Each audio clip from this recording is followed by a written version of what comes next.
नमस्कार दोस्तों, स्वागत है आप सभी का राइस स्मार्ट के इस YouTube platform rice smart Hindi पे। मैं हूं अखिलेश अवस्थी। उम्मीद करता हूं आप सब लोग बहुत अच्छे होंगे। मैं भी आपके सामने हूं, बहुत अच्छा हूं। सेशन को स्टार्ट करते हैं। बहुत जबरदस्त तरीके से आपको हर एक प्रश्न का उत्तर और साथ के साथ उसका कॉन्सेप्ट बताते हुए मैं आगे बढ़ूंगा। इन सारे प्रश्नों को अच्छे से समझ लीजिएगा, कर लीजिएगा। Which of the following will not be classified as revenue received in the budget of the Union Government in India? निम्नलिखित में से किसे भारत में केंद्र सरकार के बजट में राजस्व प्राप्ति के रूप में वर्गीकृत नहीं किया जाएगा? राजस्व प्राप्ति के रूप में वर्गीकृत नहीं किया जाएगा। देखिए, बजट में दो प्रकार की प्राप्तियां होती हैं। एक को बोलते हैं राजस्व प्राप्ति यानी कि रेवेन्यू रिसीप्ट, एक को बोलते हैं पूंजीगत प्राप्ति यानी कि कैपिटल रिसीप्ट। राजस्व प्राप्तियां वो प्राप्तियां होती हैं, ठीक है, जो आपको मिल गई लेकिन आपको किसी को देना नहीं है, लायबिलिटी नहीं है। पूंजीगत प्राप्तियां दो प्रकार की होती हैं। एक वो जिनसे आपकी संपत्तियों में कमी आती है, जैसे मेरे पास दो प्लॉट थे, एक मैंने बेच दिया, एक प्लॉट को बेचने से जो पैसा आया वो मेरे लिए रिसीप्ट है, लेकिन मेरी संपत्ति कम हो गई। दूसरी होती है जो ऋण के रूप में हम प्राप्त करते हैं, जैसे हमने घर तो बनवा लिया लोन लेकर के, तो पैसा तो आया मेरे पास, घर तो बन गया, लेकिन बनने के बाद वो क्या है, अब मुझे पैसा चुकाना भी तो है। तो थी तो वो प्राप्ति, लेकिन वो लायबिलिटी के रूप में परिवर्तित हो गई। तो रेवेन्यू रिसीप्ट कौन सी नहीं है वो समझ लीजिएगा। वहां पर वो है यहां पर receipt from sale of shares in public sector undertakings. सरकार जब किसी सरकारी कंपनी से अपने शेयर्स को बेचेगी, उससे जो पैसा आता है वो रेवेन्यू रिसिप्ट नहीं कहलाता है, क्योंकि वो सरकार ने अपनी संपत्ति को बेच के कमाया है। संपत्ति को बेच के कमाया गया पैसा पूंजीगत प्राप्तियों के अंतर्गत आता है, वो राजस्व प्राप्तियों के अंतर्गत नहीं आता है। बाकी जितनी प्राप्तियां देख रहे हैं वो राजस्व प्राप्तियां हैं। आगे, in India the literacy rate is determined by calculating it based on which age group. Bharat में साक्षरता दर की गणना किस आयु वर्ग के आधार पर की जाती है? लिटरेसी रेट किस आयु वर्ग के आधार पर की जाती है? तो गणना की जाती है अबव 7 इयर्स, यानी कि 7 वर्ष से कम उम्र के बच्चों को साक्षरता दर के लिए हम काउंट नहीं करते हैं। 7 वर्ष से जो ज्यादा के बच्चे हैं उन्हें ही हम साक्षरता दर के लिए काउंट करते हैं। आगे, 1 physical year covers how many quarters of a year. Basically आपसे यह पूछा जा रहा है एक पूरे वर्ष में कितनी तिमाही होती हैं। फिजिकल ईयर का मतलब फाइनेंशियल ईयर है, और उस फाइनेंशियल ईयर में कितनी तिमाही होती हैं? तो भाई तिमाही का मतलब 3 है ना, और एक फिजिकल वर्ष में 12 महीने होते हैं, तो 3 × 4 कर लीजिए, 12 निकल आएगा कि नहीं? तो कितनी तिमाही होंगी? कितना आसान सा प्रश्न है, 4 तिमाही होंगी, ठीक है। और अगर आपसे यह पूछ लिया जाता कि एक वित्तीय वर्ष में कितने कैलेंडर वर्ष होते हैं, तो भी याद रखिएगा 2 कैलेंडर वर्ष होते हैं, 2 कैलेंडर वर्ष होते हैं। अगला प्रश्न, Which state has the highest proportion of people who are multidimensionally poor? Multidimensionally का मतलब है हम यहां पर बहुआयामी रूप से गरीबों लोगों की बात कर रहे हैं, यानी कि सिर्फ पैसे से गरीब नहीं, वहां पर स्वास्थ्य संबंधी सुविधाओं की भी कमी है, शिक्षा की भी कमी है, शिक्षा के स्तर की कमी है, जीवन प्रत्याशा नहीं है, वहां पर लोगों का लिविंग स्टैंडर्ड भी डाउनफॉल में है। तो बहुआयामी गरीबी में सिर्फ गरीबी रेखा यानी कि पैसों की ही बात नहीं करते हैं, और भी मिलने वाली सारी सुविधाओं को ही बात करते हैं, जो कि हम मल्टी डायमेंशनली पॉवर्टी इंडेक्स में करते हैं। वही सब फैक्टर्स यहां पर कंसीडर किए जाते हैं। तो उनमें सबसे गरीब राज्य कौन है देश का? छत्तीसगढ़। छत्तीसगढ़ ध्यान रखिएगा, छत्तीसगढ़ सबसे गरीब राज्य है, ध्यान रखिएगा इस बात को। अगला, what is repo rate in India? Bharat में रेपो दर क्या है? देखिएगा, रेपो दर वह दर होती है जिस दर पर रिजर्व बैंक ऑफ इंडिया, सुन लीजिएगा, reserve Bank of India commercial बैंकों को ऋण प्रदान करता है। किसको ऋण प्रदान करता है? कॉमर्शियल बैंकों को। लेकिन बदले में कॉमर्शियल बैंकों को आरबीआई के पास सिक्योरिटी जमा करनी पड़ती है, यानी कि ये जो ऋण दिया जाता है सिक्योरिटी के ही आधार पर दिया जाता है, बिना सिक्योरिटी ये ऋण प्रदान नहीं किया जाता है दोस्तों। और इस समय जो रेपो दर चल रही है, इस समय रेपो दर कितनी चल रही है? तो रेपो रेट इस समय चल रही है 6.5%। ध्यान रखिएगा इस बात को। ये अक्टूबर की मॉनेटरी पॉलिसी कमेटी ने जो डिसीजन दिया था उसके अकॉर्डिंग है। तो इसका सही ऑप्शन यहां पर आप देख सकते हैं, the rate at which commercial bank borrow money by selling their securities to the Reserve Bank of India for a short term. और ये शॉर्ट टर्म के लिए होती है, लॉन्ग टर्म के लिए नहीं होती है। जब हम लॉन्ग टर्म के लिए बात करते हैं तो हम बैंक रेट की बात करते हैं। किसकी बात करते हैं? बैंक दर की। हालांकि बैंक दर में सिक्योरिटी नहीं होती है, तो लॉन्ग टर्म के लिए बात करते हैं तो बैंक रेट होती है, लेकिन बैंक रेट में हम सिक्योरिटी की बात नहीं करते हैं। अगला प्रश्न, what does M stand in Mudra scheme? Mudra बताया था ना, Mudra micro units development and refinance agency. लिख देता हूं, micro units development and refinance agency. ये क्या है? ये इसका पूरा फुल फॉर्म है मुद्रा का। तो आप देख लीजिएगा, मुद्रा में एम का मतलब क्या है? एम का मतलब है यहां पर माइक्रो। तो सही ऑप्शन क्या निकल करके आएगा? Micro is the right option. अगला प्रश्न, What is the total increase in population density from the census year 1951 to 2011? 1951 से 2011। 1951 आजादी के बाद देश की पहली जनगणना थी और 2011 ये आजादी के बाद 7वीं जनगणना है। कौन सी है? 7th नंबर की है। और ओवरऑल अगर हम बात करें तो 15वें नंबर की है, क्योंकि देश में प्रॉपर जनसंख्या कब से स्टार्ट हो गई थी? 1881 से स्टार्ट हो गई थी। तो यहां पर पॉपुलेशन डेंसिटी कितनी इंक्रीज हुई है 1951 से 2011 की तुलना में? पॉपुलेशन डेंसिटी वही जो मैंने बताया था, 382 पर स्क्वायर किलोमीटर, ध्यान रखिएगा, ठीक है। यानी कि एक क्षेत्र में कितने लोग रहते हैं, तो ये मोर देन 3 टाइम्स यानी कि 3 गुने से ज्यादा क्या है? बढ़ गई है दोस्तों डेंसिटी, क्योंकि पॉपुलेशन बढ़ी तो पॉपुलेशन डेंसिटी बढ़ेगी, सिंपल सी बात है। अगला प्रश्न, on which date is the annual budget of the central government presented in India? Bharat में केंद्र सरकार का वार्षिक बजट किस तारीख को पेश किया जाता है? पहले यह पेश किया जाता था फरवरी के अंतिम कार्य दिवस को। वो अंतिम कार्य दिवस चाहे 28 फरवरी हो, चाहे 29 फरवरी हो, चाहे 27 फरवरी हो, लेकिन 2017 से यह कार्यकाल बदल दिया गया और अब first day of February present किया जाता है। फरवरी के प्रथम कार्य दिवस को क्या किया जाता है? इसको अब प्रस्तुत किया जाता है।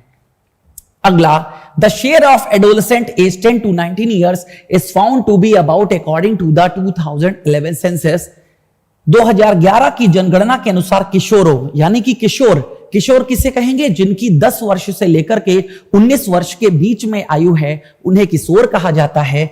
कुल जनसंख्या में उनकी हिस्सेदारी कितनी है? 2011 के अनुसार देश की कुल जनसंख्या कितनी है? 121 करोड़ की जनसंख्या है। तो इनकी हिस्सेदारी कितनी है? तो इनकी हिस्सेदारी 20.9% पाई गई थी।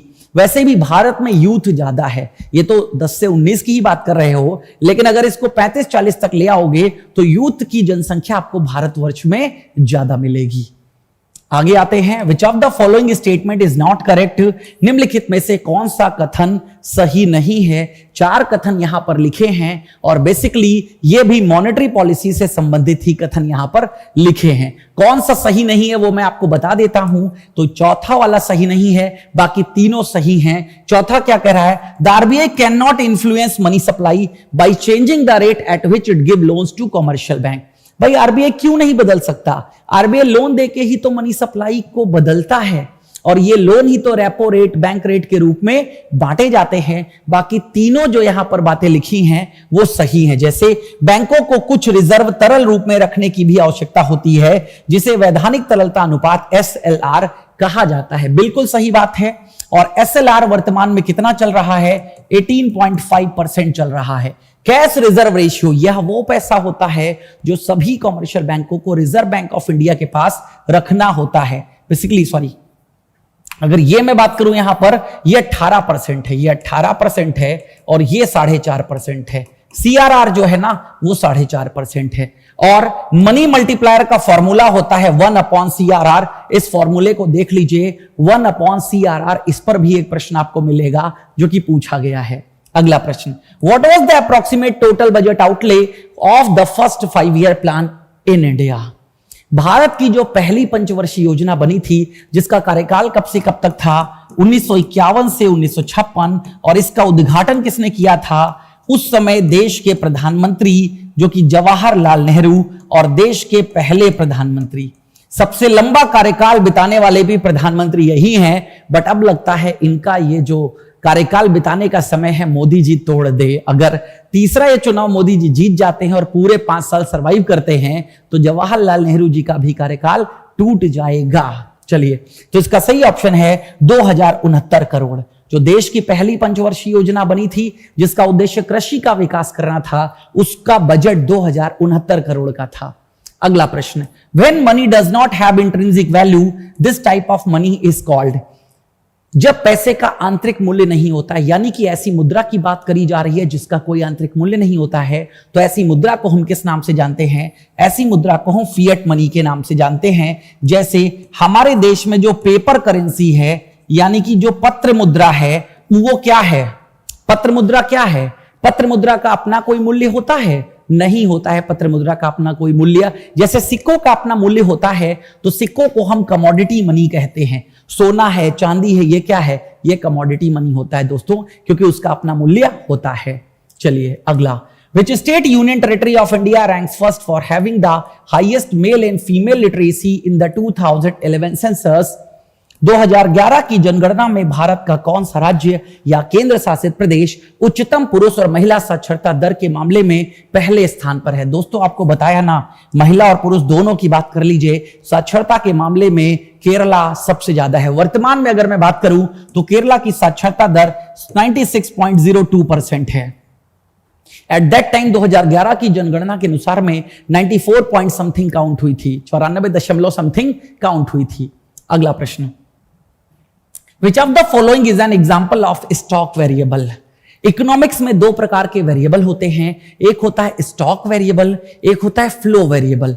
स्टॉक यानी कि जिनको क्वांटिफाई कर सकते हैं, फ्लो वेरिएबल वो होते हैं जो एक समय के साथ में निर्धारित किए जाते हैं। तो बेसिकली थोड़ा सा ये टेक्निकल प्रश्न था, बट आप सोचिए यहां पर किसको क्वांटिफाई कर सकते हो, किसको हम काउंट कर सकते हैं? तो इसका सही है ऑप्शन है amount of food grains available in all warehouse, यानी कि गोदामों में रखा हुआ सभी, ठीक है, जितना भी अनाज है in the country on the first day of financial year. तो अगेन फाइनेंशियल ईयर का पहला दिवस यानी कि 1 अप्रैल को हम ये काउंट कर सकते हैं कि जितने भी वेयर हाउस हैं उसमें कुल कितना अनाज रखा हुआ है।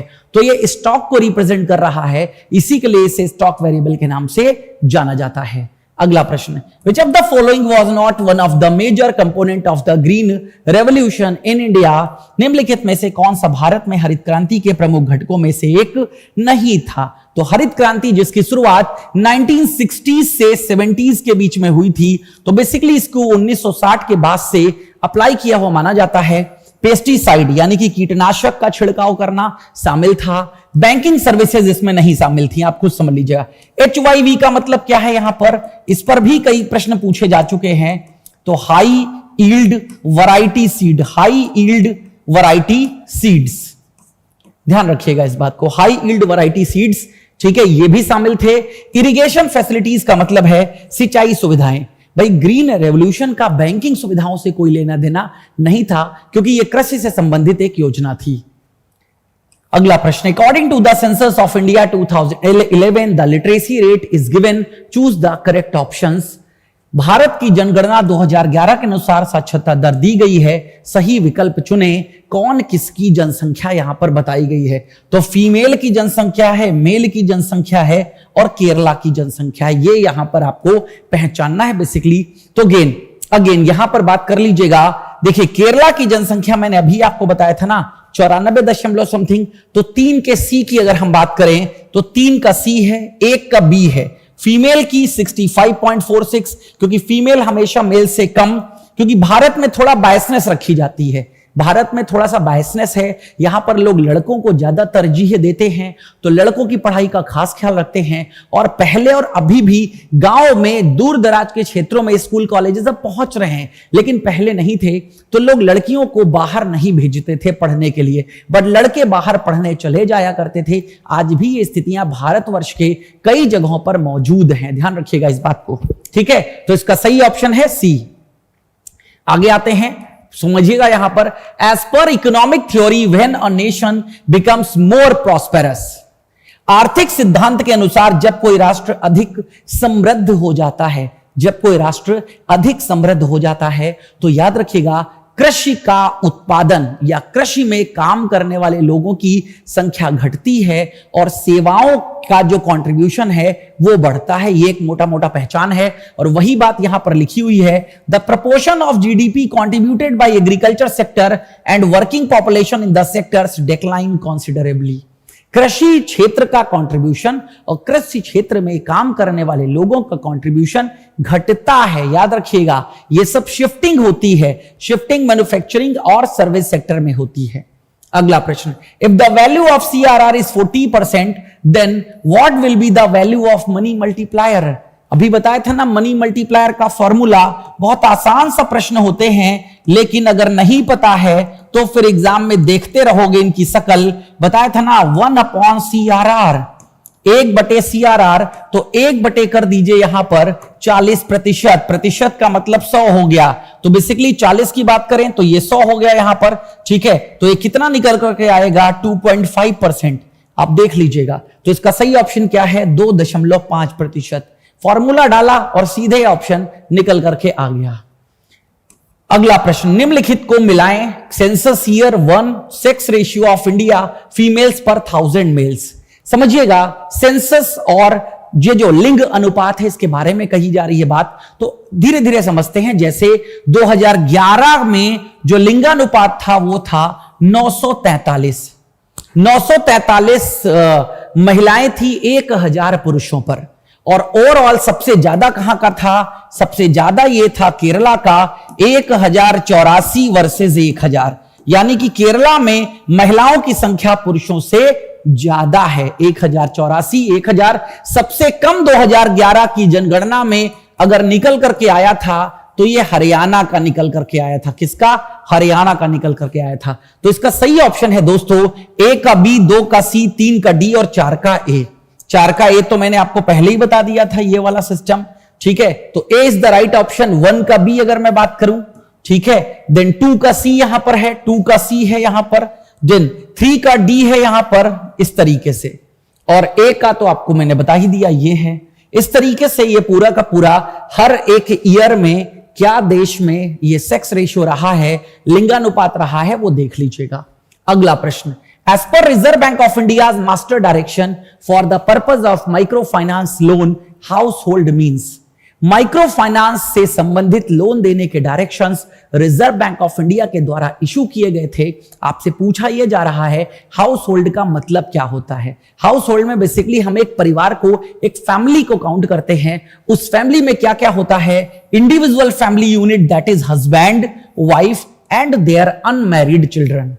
हाउस होल्ड की डेफिनेशन याद रखिएगा, हाउस होल्ड यानी कि एक व्यक्तिगत परिवार की इकाई। उस व्यक्तिगत परिवार में पति है, पत्नी है और उसके अविवाहित बच्चे हैं। इनको मिला करके यह शब्द हाउस होल्ड बनता है। और हाउस होल्ड की ही लिमिट यहां पर दी गई थी कि 3 लाख रुपए से ज्यादा का ऋण प्रदान नहीं किया जा सकता। कितने रुपए से ज्यादा का, माइक्रो फाइनेंस लोन 3 लाख रुपए से ज्यादा का प्रदान नहीं किया जा सकता। जो पहले 1,20,000 था रूरल एरियाज के लिए और 2 लाख ये किसके लिए था, 2 लाख ये था अर्बन एरियाज के लिए। ये लेकिन ये दोनों ही क्राइटेरिया बदल दिए गए 3 लाख से इसी मास्टर डायरेक्शंस के द्वारा। और ये मास्टर डायरेक्शंस कब आए हैं, वर्ष 2022 में इनको इशू किया गया है, ध्यान रखिएगा। अगला प्रश्न 51, identify the correct formula for calculating crude literacy rate by the census of India. Crude literacy rate यानी कि भारत की जनगणना द्वारा अपरिष्कृत साक्षरता दर की गणना के लिए सही सूत्र की पहचान करें। तो अपरिष्कृत अगर हम बर्थ रेट लिटरेसी रेट निकालते हैं तो उसका फॉर्मूला है नंबर ऑफ लिटरेट पर्संस, यानी कि पढ़े हुए व्यक्तियों की संख्या बटे टोटल पॉपुलेशन, इनटू कर देते हैं 100। तो ये वैल्यू जो निकल करके आती है ये क्रूड लिटरेसी रेट कही जाती है। अगला, in the situation of a liquidity trap what is the value of elasticity for speculative demand of money. समझिएगा पहले लिक्विडिटी ट्रैप क्या होता है, देखिए समझिएगा बहुत अच्छे से।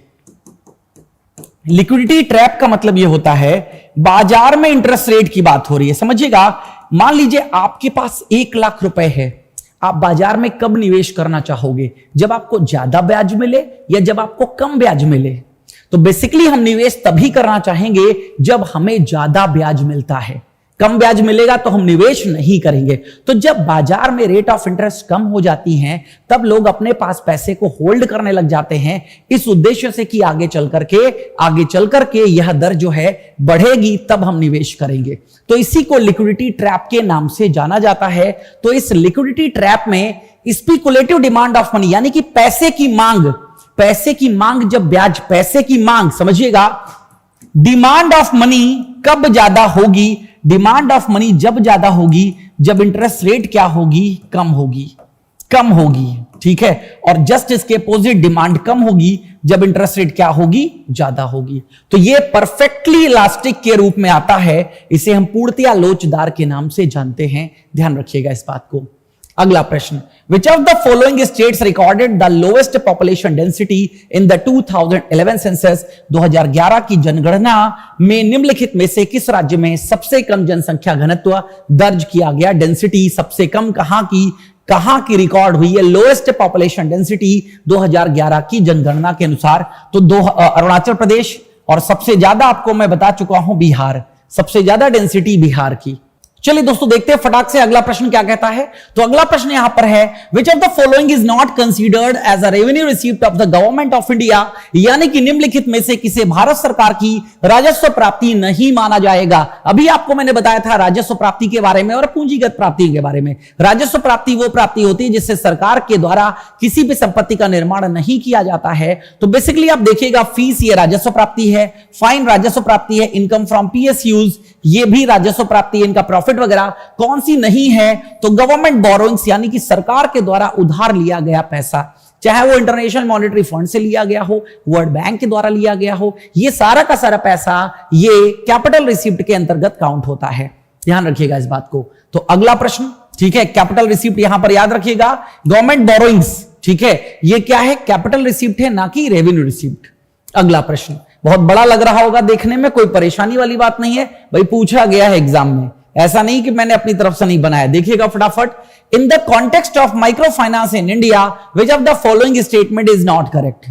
माइक्रो फाइनेंस आपको मैंने बताया, बेसिकली माइक्रो फाइनेंस वह ऋण होते हैं 1 लाख रुपए या इससे कम के ऋणों को माइक्रो फाइनेंस जाना जाता है। इसका एक master circular reserve Bank of India ने 2022 में इशू किया था, जिसके अंतर्गत अभी हाउस होल्ड की डेफिनेशन आपने पढ़ी। अब यहां पर पूछा जा रहा है उससे रिलेटेड कौन सी बातें सही नहीं है बेसिकली, तो समझ लीजिएगा, micro finance providing micro credit with collateral. आपको मैंने पहले ही बताया कि माइक्रो फाइनेंस वह ऋण होते हैं जो विदाउट कोलेटरल प्रदान किए जाते हैं, यानी किसी भी संपार्श्विक यानी कि कोई गारंटी की आवश्यकता नहीं होती है माइक्रो फाइनेंस में लिए। तो यहां पर विद कोलेटरल लिखा हुआ है, बस यही दिक्कत कर रहा है, विद नहीं, हमेशा विदाउट कोलेटरल दिए जाते हैं माइक्रो फाइनेंस के ऋण। अगला प्रश्न, when did the Reserve Bank of India introduce a new category of non-bank financial companies, NBFCs, called non-bank financial company microfinance institutions with specific regulations for the microcredit sector focusing on customer protection? यानी कि ग्राहकों की रक्षा के लिए। देखिए, गांव क्षेत्र में किसान होते हैं, किसानों को छोटे अमाउंट के ऋण चाहिए होते हैं, बड़े अमाउंट के ऋण किसानों को नहीं चाहिए होते हैं। अगर वो वहां पर लेंडर्स के द्वारा, जो प्राइवेट लेंडर्स होते हैं, उन पर डिपेंडेंट थे, तो उन्हीं से बचाने के लिए ये सारे के सारे इंस्टीट्यूशंस को लाया गया था। तो ये non banking financial companies, micro finance institutions, short में अगर हम बात करें तो इनको एनबीएफसी एमएफआईज कहा जाता है। इनको कब इंट्रोड्यूस किया गया था? तो दिसंबर 2011 में इंट्रोड्यूस किया गया था, और इसी से संबंधित सर्कुलर अभी मैंने आपको बताया कि 2022 में रिजर्व बैंक ऑफ इंडिया के द्वारा मास्टर सर्कुलर इशू किया गया था। अगला, विच of the following statement is not true? इनमें से कौन सा स्टेटमेंट सही नहीं है? तो the industrial policy 1948 recommended setting up of a planning commission. तो यस, 1948 के बाद ही प्लानिंग कमीशन आया था 1950 में। Self reliant economy was the long term objective of Indian economy, बिल्कुल सही बात है। और सेल्फ रिलायंस की बात कब करी गई थी? थर्ड 5 ईयर प्लान में करी गई थी, थर्ड 5 ईयर प्लान में। The planning commission was set up on 15 March 1950, ये भी बिल्कुल सही है। और first 5 year plan launch for the period 1950 to 55, ये बिल्कुल गलत है। पहली पंचवर्षीय योजना 51 से 56 के बीच में बनाई गई थी, 51 से 56, जिसका मेन ऑब्जेक्टिव क्या था? ठीक है, first 5 year plan main objective था एग्रीकल्चरल डेवलपमेंट। क्या था? Agricultural development. और ये किस मॉडल पर आधारित थी? अगर ये कभी भी आपसे पूछा जाए तो याद रखिएगा, Harold Domar model, Harold Domar model, ध्यान रखिएगा, हैरोल्ड डोमार मॉडल पर आधारित थी, ध्यान रखिएगा इस बात को। अगला प्रश्न है, according to the census of India 2011 which union territory of India recorded lowest literacy rate, किस यूटी की साक्षरता दर सबसे कम रिकॉर्ड हुई थी? तो दादर एंड नागर हवेली। आज की डेट में दादर नागर हवेली के साथ एक नाम जुड़ा हुआ और देखोगे, वो बेसिकली है दमन एंड दीव, क्योंकि अब दादर नागर हवेली दमन दीव को मिला करके एक बना दिया गया है। लेकिन 2011 में दादर नागर हवेली अलग थी, तो दादर नागर हवेली की साक्षरता दर सबसे कम रिकॉर्ड हुई थी, लोवेस्ट रिकॉर्ड हुई थी। यहां पर ध्यान रखिएगा, लोवेस्ट। आगे बढ़ते हैं, which of the following notes were demonetised in 2016? 2016 में नवंबर 2016 में मोदी जी ने कौन कौन से नोटों को नोटबंदी के अंतर्गत डाल दिया गया था? रात को 8 बजे आए थे और क्या कहा था? देश के भाइयों और बहनों, अब से 500 और 1000 रुपए के नोट लीगल टेंडर का हिस्सा नहीं होंगे। तो 500 और 1000 रुपए के नोटों को बंद कर दिया गया था।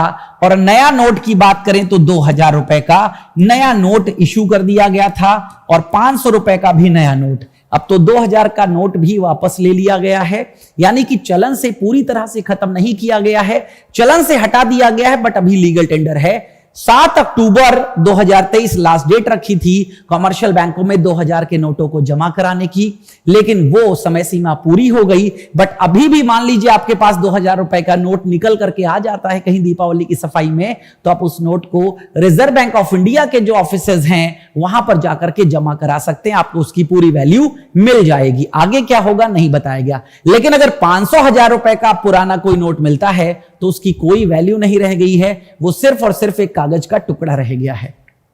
अगला, under which of the following rates, यहां पर रेट्स है, under which of the following rate does the RBI rediscount bill of exchange? Rediscount किस रेटों के तहत, रेट क्या है यहां पर, किस रेटों के तहत आरबीआई विनिमय बिलों पर पुनः छूट देता है? तो इसको हम बैंक रेट कहते हैं। बैंक रेट बताया था, इस समय कितनी चल रही है? 6.75%, 6.75। बैंक दर वह दर है जो कि आरबीआई कॉमर्शियल बैंकों को ऋण प्रदान करता है लॉन्ग टर्म के लिए, और इनके पास जो बिल्स होते हैं उन पर रीडिस्काउंट करने का भी कार्य किया जाता है। तो इस बैंक रेट को एक और नाम से भी जानते हैं, रीडिस्काउंट रेट। क्या बोलते हैं इसको?